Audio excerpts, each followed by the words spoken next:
And like many of you in the audience tonight, I'm a cancer survivor. 13 years ago, at the age of 23, I was diagnosed with Hodgkin's disease. And after chemotherapy, radiation, a relapse, more radiation, and a stem cell transplant, I have been cancer-free for 11 years.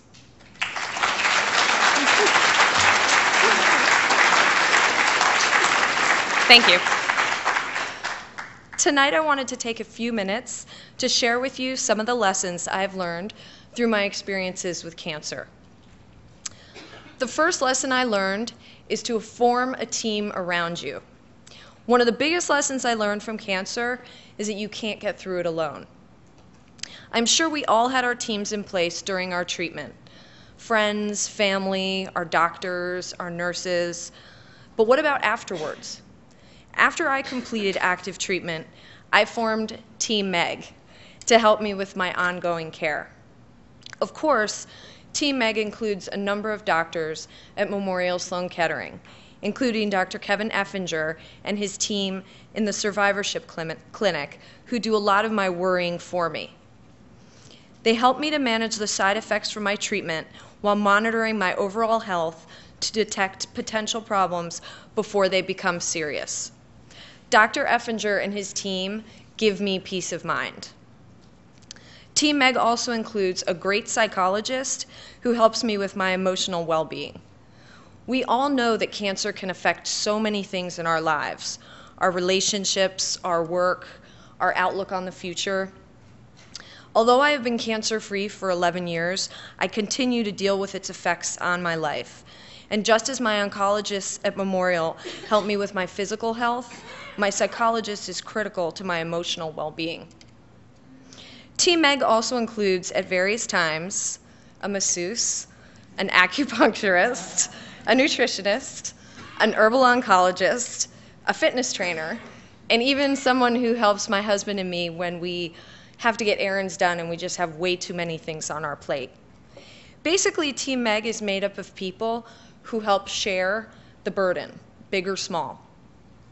The captains of my team are my husband, my family, and my friends who provide unwavering support and love. But by having a full team, I don't need to rely quite as heavily on them and any one member of my team.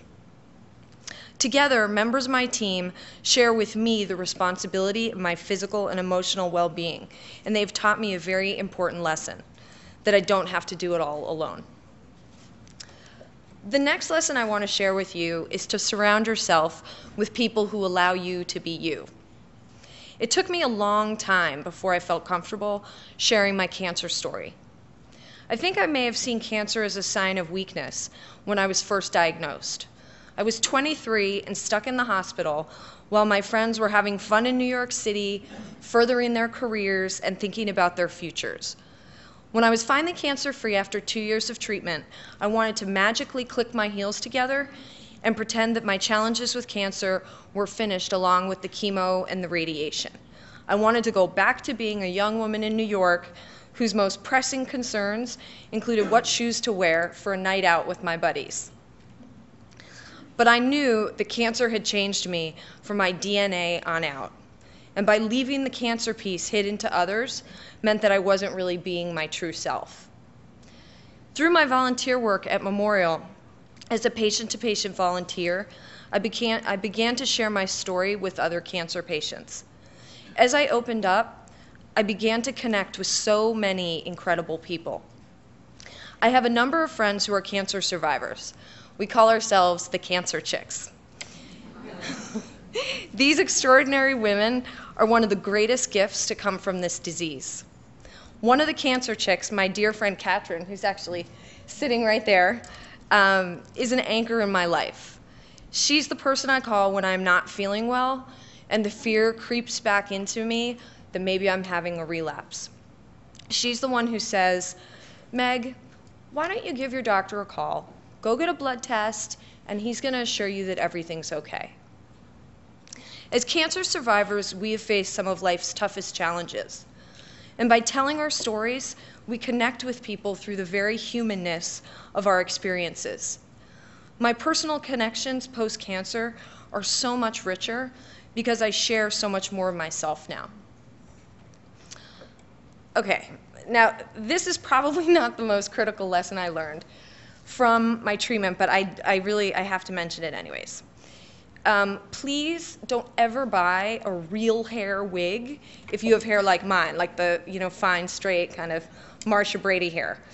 I thought the real hair would look more natural than synthetic. I was wrong. It was about 3 times more expensive, and I seriously looked like a chia pet. This thing just dominated my face, my head, my wardrobe. It was not a good look. And I should have listened to my mother because she tried to tell me in the first place, and I didn't listen. And my mom's actually here tonight. She's right over there, Mom, if you could just raise your hand. My mom is my hero, and she's the reason I'm actually able to be standing up here tonight. So I'm sure we all have our heroes in the audience, so I just want to say collectively thank you to all of you, because the cancer survivors, we appreciate all your help.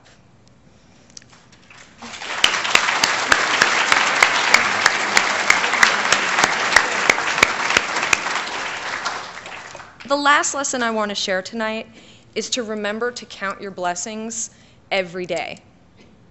Let's face it, we all know that most aspects of cancer are hard to put a positive spin on. One of my greatest passions growing up was playing sports. After my stem cell transplant, I had significant damage to my lungs, and I could no longer play many of the sports I love. I played Division I soccer in college, and now I get winded walking up a flight of stairs. It stinks.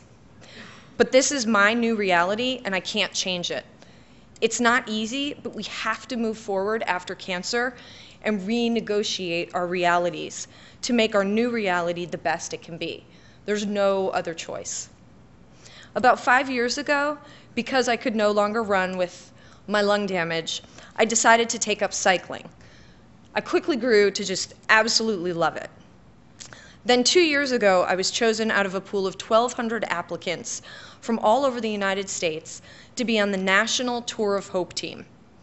The Tour of Hope was a cross-country bike ride to raise awareness about the importance of cancer research and clinical trials. Our team was led by Lance Armstrong, and it was made up of 24 people who represented the cancer community: cancer survivors, doctors, nurses, and caregivers. In October 2005, after 4 months of very rigorous training, we rode our bikes from San Diego all the way to Washington, D.C.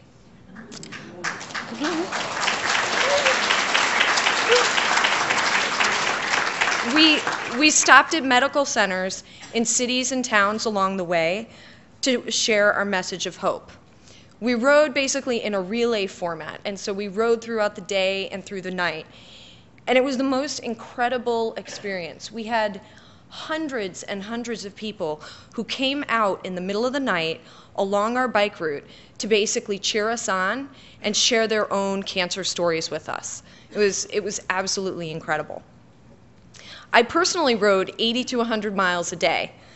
And given that I have 40% lung capacity, it was by far the greatest physical achievement of my life. This epic ride was also something that I never would have had the opportunity to do if I hadn't had cancer and if I hadn't had lung damage and had to go find a new sport, which was cycling. As a result of one of the most difficult challenges of my life, cancer, I had one of the most incredible experiences of my life, riding across the country and sharing a message of hope with thousands of people touched by cancer. As cancer survivors, we're part of this club that we never wanted to join in the first place. But now we are card-carrying members, and it actually does have its benefits. Sometimes, lots of times, it's easier to see only the challenges we have endured and continue to endure from this awful disease. But from lessons I have learned through friendships like the Cancer Chicks, my amazing Team Meg, and a life-changing experience like the Tour of Hope, I can wholeheartedly say that the blessings are there. We just may need to search a little bit harder to find them. Thank you.